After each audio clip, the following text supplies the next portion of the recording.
누가복음 12장 42절 말씀. 주께서 가라사대 지혜 있고 진실한 청지기가 되어 주인에게 그 집 종들을 맡아 때를 따라 양식을 나누어 줄 자가 누구냐? 네. 또 마태복음 24장 45절의 한 절을 더 보겠습니다. 마태복음 24장 45절.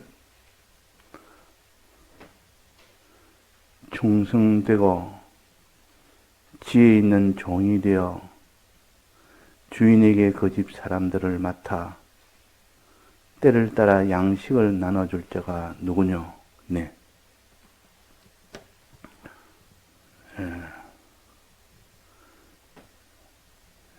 때를 따라 양식을 나눠주는 것은 의인이라 그럽니다. 사람에게 사랑을 베풀어서 그 사람이 온전한 사람이 되어지도록 만들어주는 일을 의라 그러고, 그런 사람을 의인이라 그럽니다. 하나님에 대해서는 아주 하나님 기뻐할 만한 그런 일을 하는 사람을 선한 자라 그럽니다. 그럼 여기서 때를 따라 양식을 나눠주는 것은 의인입니다. 어려운 자입니다. 어려운 자가 될 자가 누구냐? 때를 따라 양식을 나눠줄 자가 누구냐? 어떤 사람이 양식을 나눠줄 수 있느냐? 그런 의를 행할 수 있느냐? 그 말입니다. 그래서 여기 말씀하시기로 지혜 있고 진실한 청지기가 되어 그랬습니다. 지혜 있고, 지혜란 것은 미래의 영광과 존귀를 받을 수 있는 그 일은 다 지혜 있는 일이다. 미래의 것을 알고 거기에 맞춰서 생활하는 것을 지혜 있는 자라 그럽니다. 그 세상에서도, 없어질 세상의 범위 안에서도 미래에 아주 잘 될 것을 계산해서 지금 고생해도 그 일을 하는 것을 그 사람 참 지혜 있다, 그렇게 할 수가 있습니다. 그러나 우리의 참 지혜는 이 세상을 떠나 심판 앞에서 영원한 그때에 영원한 그 미래에 잘되게 하는 그것이 지혜입니다. 우리 신앙적으로 보면 이 지혜라는 것은, 그래서 지혜 있는 자는, 이 말은 의의 생활하는 자는, 선한 생활하는 자는, 거룩한 생활하는 자는 다 지혜 있는 사람이에요.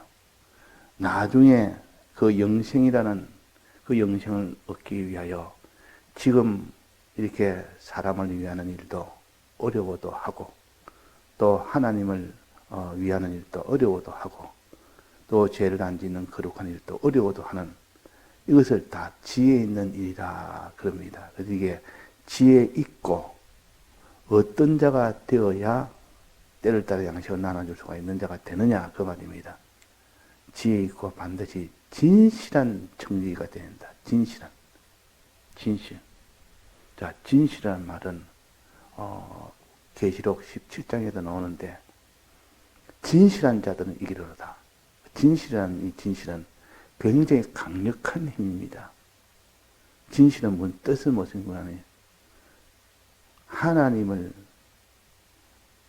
약속과 하나님을 믿는 것을 진실이라 그럽니다. 믿는 것. 하나님과 하나님의 약속을 의심 없이 믿을 때 그것을 진실한 자라, 즉 진실하게 믿는 자라, 그 말입니다.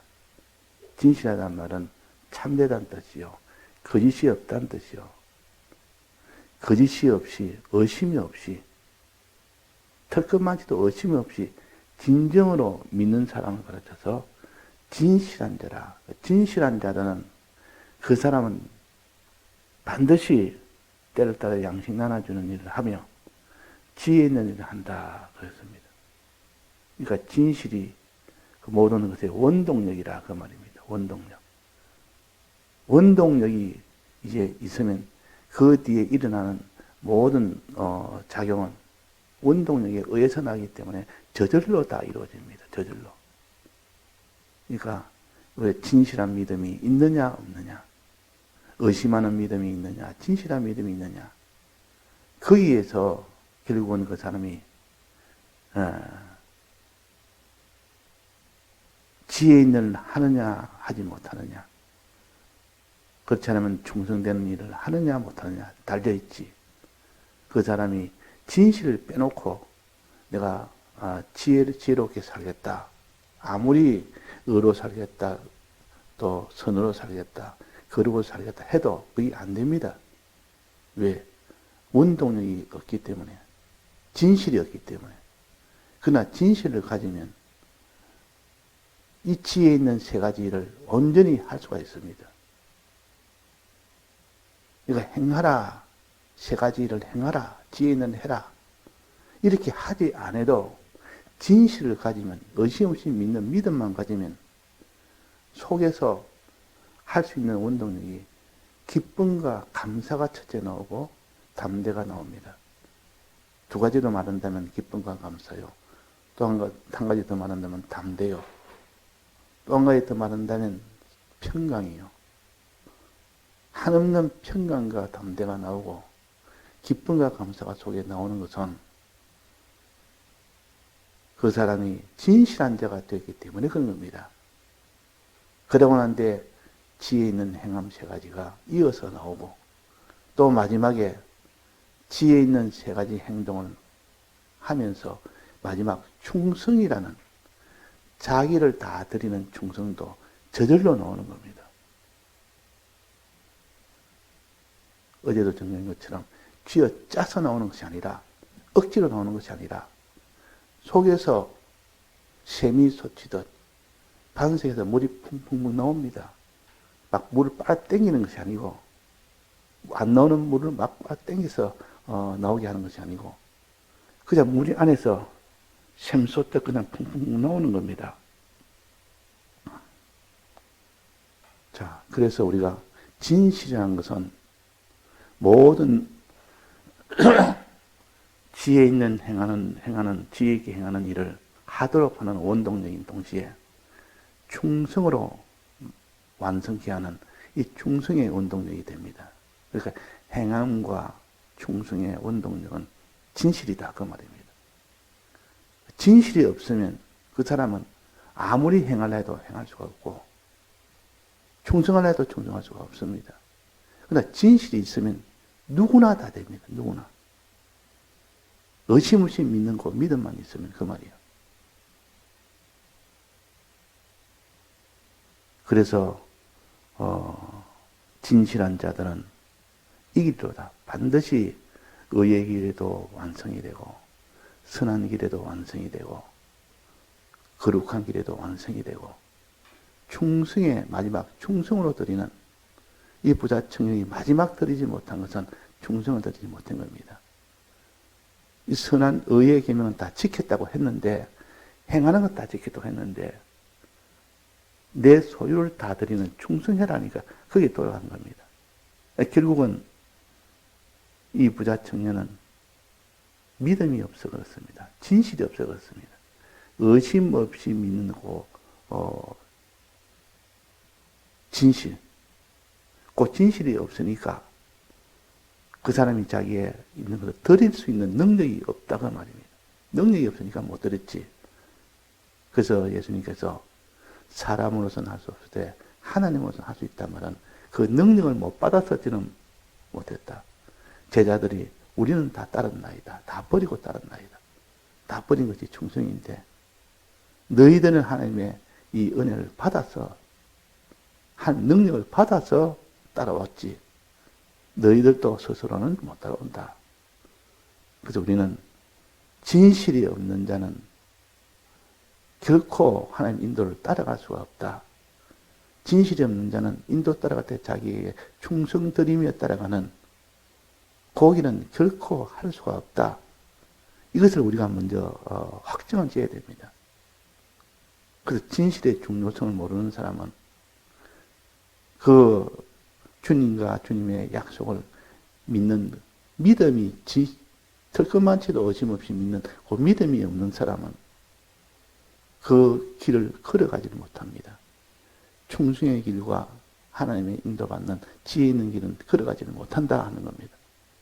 그러면 문제는 진실하게 믿는 거, 의심없이 믿는 거, 여기에서 결정이 나니까, 자, 의심없이 믿으려면 우리가 어떻게 해야 되느냐? 사람은 할 수 없을 때 하나님은 할 수 있게 하려면 어떻게 하면 되느냐? 우리에게 보혜사 둘을 줬었습니다. 돕는 은혜 두 가지 줬었다는 거예요. 돕는 은혜 두 가지를 받으면 누구나 다 충성하게 되고 누구나 다 행하게 됩니다. 순종하게 됩니다. 누구나. 그러나 이 두 가지 보혜사를 받지 못한 사람은 아무도 인도를 따라갈 수 없고 충성할 수가 없습니다. 이건 우리가 단정을 지어야 됩니다. 이건 사람의 능력이 많고 적고에 상관없이 누구나 다 해당되는 일이요. 그래서 진실한 자가 되면 누구나 다 행하며 충성할 수 있고, 진실이 없으면 천하에 강한 의지를 가진 자라도, 열심을 가진 자라도 행할 수 없고 충성을 할 수가 없습니다. 그래서 우리는 진실한 자가 되게 됩시다. 진실한 되면 충성은 따라오게 됩니다. 그러면 오늘 두 번째 오늘 봉독한 말씀 한번 봅시다. 충성되고 지혜 있는 종이 되어 주인에게 그 집 사람을 맡아 때를 따라 양식을 나눠줄 자가 누구냐? 먼저 봉독한 누가복음 12장 42절과 비교하면 다 똑같은데 하나는 충성을 말했고 하나는 진실을 말했습니다. 나머지는 다 똑같습니다. 진실한 종이 되어 충성된 종이 되어, 진실한 종은 원인이고 충성은 결과인데 이 둘을 같이 놔뒀습니다. 같이 딱 비교할 수 있도록 해놨다. 나머지는 다 똑같습니다. 지혜 있는 것도 똑같고 때를 따라 양식 나눠주는 것도 똑같고. 그러면 여기서 말하는 진실한 청지기는 뭐며 충성된 청지기는 종은 뭐냐? 우리가 배웠지 않습니까? 진실이라는 것은 하나님과 하나님의 약속을 의심 없이 믿는 것이 진실이요. 충성이라는 것은 다 드리는 것이 충성이라. 마음 다하고 힘 다하고 뜻 다하고 목숨 다하여 하나님 사랑할 때 그때를 충성스러운 종이라 할 수 있습니다. 다 드려서 내 소유를 다 팔아 하는 것도 충성을 가르칩니다. 그러면 사람들은 충성 앞에 나는 충성할 수 있다 할 사람이 누가 있습니까? 아무도 없습니다. 이 부자 청년이 그렇게 영생을 소망해도 자기 있는 소유를 다 드리는 이 충성 앞에는 돌아갔다. 근심하면서 돌아갔다. 왜? 자기 소유 이것이 제일 중요한데 이것을 다 드리라니까 드릴 수가 없는 겁니다. 이유는 왜 뭐겠습니까? 진실이 없어서 그렇다고. 진실이 없어. 그 충성과 진실은 어떤 관계냐? 사람은 진실하는 것은 힘들지 아니하고 손해보지 않으니까 그거는 내가 힘쓰면 할 수 있겠다 싶어도 충성은 하지 못합니다. 드리는 것은 못합니다.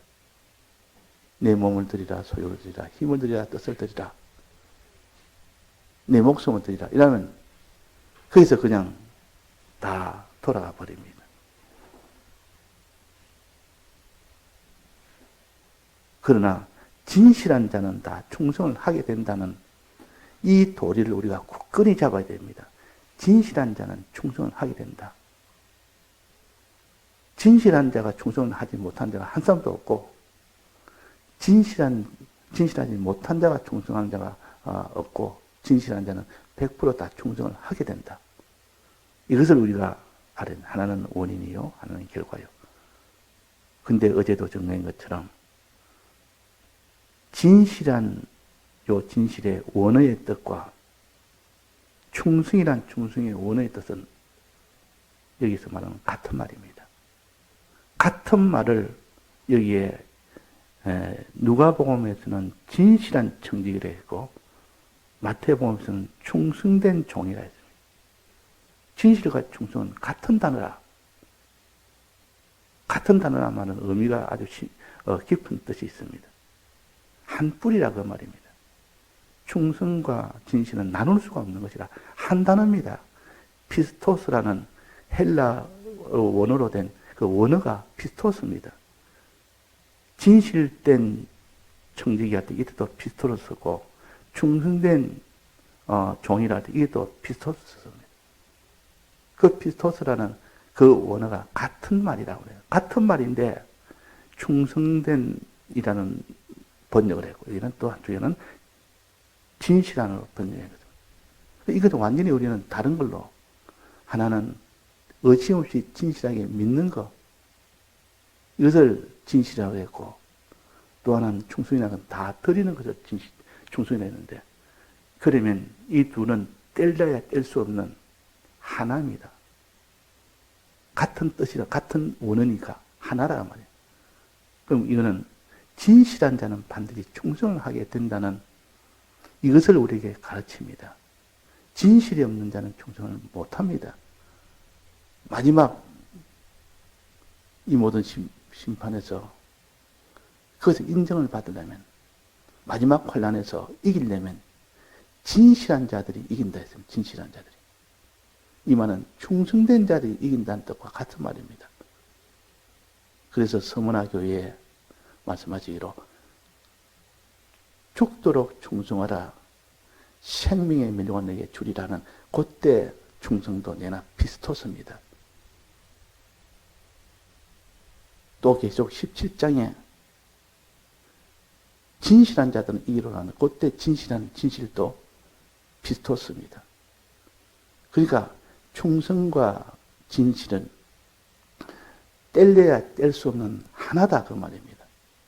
그 말은 의심 없이 믿는 그 믿음을 가진 사람은 진실한 자는 그 말 반드시 자기는 다 드리는 그 충성을 하게 된다는 뜻이고 진실이 없으면 아무도 충성을 못한다는 뜻입니다. 그래서 이 원어가 같다는 이것은 이 말은 한 단어다 그 말, 한 말이다 그 말. 지금 우리는 진실과 충성은 다른 것으로 이렇게 해서 나는 진실하게 해야 되구나, 충성을 해야 되구나 완전히 의미적으로는 우리가 다르다 그 말이에요. 그리고 원어적으로 같단 말은 이거는 같은 뿌리에서 나온 것이라 같이 움직인다는 뜻이요. 같이 움직인다. 그래서 우리가 충성하려면 진실하면 되고 진실한 자는 반드시 충성하게 된다. 이런 결론을 우리가 가져서 진실한 자가 되도록 힘을 쓰는 자가 됩시다. 자, 진실한 자는 어떻게 진실한 자가 되느냐? 의심 없이 믿을 수 있는 자는 어떤 자냐 그 말입니다. 의심 없이 믿을 수 있는 자가 되려면 어떻게 해야 되느냐? 마지막은 이게 이제는 우리의 고민입니다. 진실하면 충성은 저절로 나오니까 충성하려고 애 안 써도 진실하기만 되면 충성은 되어지니까 그러면 어떻게 진실하게 되느냐? 어떻게 의심 없이 믿을 수 있는 이 사람이 되느냐? 여기에 집중하고 여기에 모든 것 해결점을 찾아야 됩니다. 자, 하나님과 하나님의 약속을 진실로 믿을 수 있는 사람, 의심 없이 믿을 수 있는 사람, 어떤 사람이냐? 성경은 어떻게 해야 된다 했습니까? 그 방법론에 있어서 어떻게 해야 진실한 자가 되느냐? 의심 없이 믿는 자가 되느냐 말이에요. 사람으로서는 할 수 없을 때 하나님으로 할 수 있다 말은 성령으로는 할 수 있다 그 말입니다. 성령과 짝이 되는 것이 진리입니다. 진리의 말씀입니다. 그래서 보혜사는 두 보혜사, 진리의 말씀이라는 보혜사와 진리의 영이라는 성령 보혜사, 이 둘을 받으면 누구나 다 의심 없이 믿는 진실한 자가 됩니다. 의심 없이 믿을 수 있는 진실한 자가 된다 그 말이에요. 그래서 두 보혜사가 하나님 보내신, 하나님 말씀하신 사람으로 할 수 있을 때 하나님으로 할 수 있다는 그 하나님으로 할 수 있는 그 하나님을 가르쳐서 두 보혜사를 가르칩니다. 즉 하나님의 말씀을 받으면, 성령을 받으면 누구나 다 진실한 자가 된다는 뜻이요. 누가 그러면 말씀을 받으며 누가 성령을 받겠느냐? 이제 여기서 우리가 모든 것을 다 집중하는 사람이 돼야 돼. 성령 받는 거, 말씀 받는 거. 이 성령 받는 것은 방법은 말씀은 들을 때 믿음이 난다 했습니다. 말씀을 듣는 거, 읽는 거, 묵상하는 거, 이 세 가지가 다 이 말씀에 대해서, 이 말씀을 통하여 진실을 받을 수 있는, 진실할 수 있는 유일한 방법입니다. 이 읽는 자와 듣는 자와 지켜하는 자가 복이 있다 그랬습니다. 하나님의 말씀은. 우리가 하나님의 말씀을 읽을 때, 들을 때, 새길 때, 그때 이 진리가 자기 속에 오게 되고 진실한 자가 된다. 또 그 다음에는 성령을 받을 때, 성령을 받으면 그 사람은 진실한 자가 됩니다. 성령을 받으면. 그래서 이 성령을 받는 것과 말씀을 받는 것, 이 두 가지에 성공한 사람은, 그 사람은 진실한 자가 된다. 그러면 성령을 받을 때 어떻게 받으며 말씀을 받을 때 어떻게 받느냐? 그 힌트는 어디에 나와 있느냐? 오순절날에 성령을 받았고 또 77절에 계명을, 말씀을 받았습니다. 자, 오순절에 성령 받은 것과 77절을 통하여 계명을 받은, 그때 어떻게 받느냐는 곳이 나옵니다. 자, 77절에는 어떻게 받았습니까?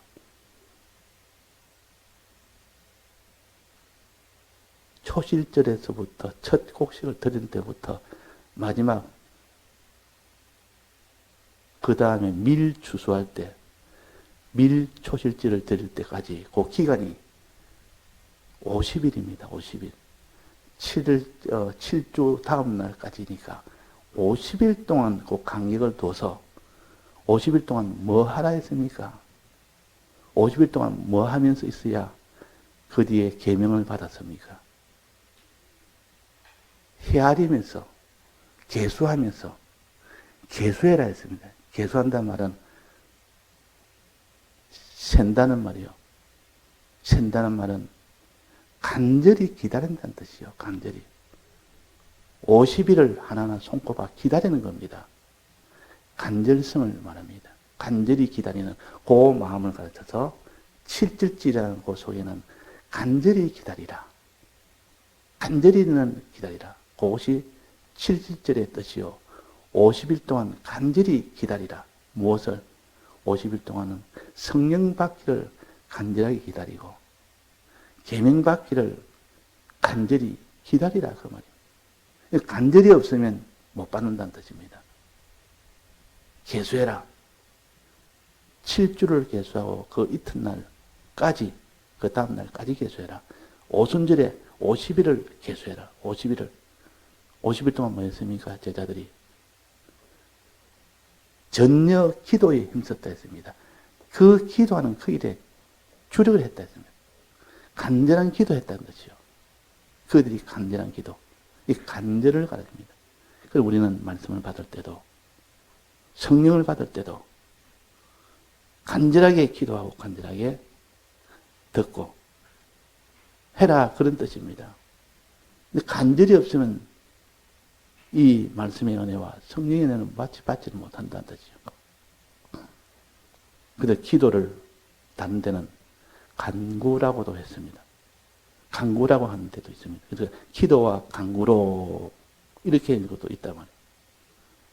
이때 기도는 뭐 감사기도, 또 말씀을 위한 예배기도, 이런 것이 또 이번 기도가 될 것이고, 간구란 것은 간절히 구하는 겁니다. 간절히. 이 구하는 기도는 원래 간절성이 있어야 그게 기도입니다. 간절성이 없는 기도는 하나님이 받지 않습니다. 그래서 오늘은 기도할 때에 또 말씀을 들을 때에 간절성을 가지고 말씀을 듣고 간절성을 가지고 기도해라. 그러면 말씀의 능력과 성령의 이 은혜가 능력이 오게 된다. 그것을 가르쳐서 50일을 말하는 오순절로 명명했고 또 49일을 말하는 7일절을 명명했고 그 뜻이 그런 겁니다. 7일절이라는 말과 오순절이라는 말은 간절을 가지고 구하라는 뜻이요. 간절을 가지고. 우리가 하나님 앞에 간절은 우리가 해야 될 일이요. 이 간절을 가지는데 이 간절을 그냥 버리고 우리가 하게 되면 두 보혜사의 능력을 받지를 못합니다. 말씀의 능력을 받지 못하고 성령의 능력은 받지를 못합니다. 그러나 간절을 가지면 그 사람은 반드시 말씀의 능력과 성령의 능력을 힘입어서 그 사람은 행하지 못하는 것을 행하게 되고 드리지 못하는 즉 충성하지 못하는 것을 다 충성하게 되어지는 겁니다. 되어지는 겁니다. 자, 우리가 다 행할 수 있고 다 충성할 수 있는 이것을 힘쓰려고 하지 말고 간절히 구하는 일과 간절히 듣는 일에 그 일에 힘쓰면 되어진다는 이것이 복음이요. 나는 그것도 싫다. 나는 충성하는 것도 싫고 이 행하는 것도 힘들어서 싫고 간절히 구하는 것도 싫다. 그렇다면 그 사람은 아무것도 받지 못합니다. 우리는 충성과 행함을 할 수 있도록 만드는 그 일 대신에 내가 하는 대신에 간절히 하나님 앞에 구하는 일을 하고 간절히 말씀 듣는 일을 하면 그때는 두 보혜사가 자기한테 오게 되고 오게 되면 그 사람은 어떤 일도 다 행하면서 충성하는 사람이 되게 됩니다. 그래서 오늘은 간절히 구하자. 예수님의 제자들이 성령이 올 때까지 내릴 때까지 그 다락방에서 얼마나 간절히 구했는지 간절히 구했다고 했습니다. 전혀 기도에 힘썼단 말은 기도에만 힘썼다는 뜻이죠. 다른 거 일치하지 않고 기도에만 주야로 기도에만 힘쓰는 것을 전혀 기도에 힘쓰니라 그랬단 말이에요. 이거 간절한 기도했다 그 말입니다. 예수님도 겟세마네 동산에서 마지막 십자가를 앞두고 그때 기도는 얼마나 간절했던지 성령의 은혜를 받아야만 이 십자가를 자기가 완성을 할 수 있기 때문에 그 간절함이 얼마나 크겠느냐. 주님 만약에 이 십자가 실패된다면 모든 이 택자들의 공이 다 실패되는 일이 되니까 얼마나 그 무게가 컸겠습니까? 그 중압감이 컸겠습니까? 그러니까 거기서 땀방울이 핏방울이 될 만큼 그렇게 기도했다. 그래 하니까 간절히 기도하니까 하나님이 그에게 이제 성령을 준 겁니다. 성령을 주고 나니까 이제 예수님이 제자들에게 이제 됐다. 이제 쉬어라. 그러고 나는데 이제는 가자. 내가 십자가 못 박히려 가는데 너희도 같이 가자. 그랬습니다. 그러니까 간절히 있으면 성령이 와서 내가 하지 못하는 것도 성령이 하게 해줍니다. 내가 드리지 못하는 것도 성령이 드릴 수 있도록 해주고 내가 충성하지 못한 것 내가 성령이 와서 충성하게 해주고 내가 행하지 못한 것도 주님이 대신 행하게 해주고 그래서 다 그 길을 제자들이 걸어갔지. 원래 제자들은 다 겁쟁이였고 환난만 오면 다 피하는 그런 제자들이고 예수님 십자가 못 박힐 때 다 도망가지 않았습니까? 그것이 성령을 받지 못하면 그렇게 된다는 것이죠. 예수님이 이제는 십자가 못 박혀 죽으시고 난 뒤에 부활하시고 난 그때부터 기도하기 시작했는데 50일 뒤에 성령이 내려오고 난 뒤는 전부 다 주를 위해서 순종과 충성으로 나가다가 마지막에 다 순교를 했습니다. 이것이 바로 그 제자들의 힘이 아니고 진실한 힘이, 참 믿음은 성령이 와서 전지로 믿게 해주니까 충성이 왔지, 진실한 것이 없었다면 충성은 될 수가 없었습니다. 우리도 이것을 봐서 나는 행할 능력도 없고 충성할 능력도 없고, 그러나 이 두 보혜사를 받을 수 있도록 간절은 내가 가져야 되겠다. 간절하게 내가 기도하고 간절하게 내가 말씀드리고 그래야면 반드시 믿음이 온다 하는 것을 우리가 알아야 되겠습니다. 다 같이 통성으로 기도하시다가 자유하시겠습니다.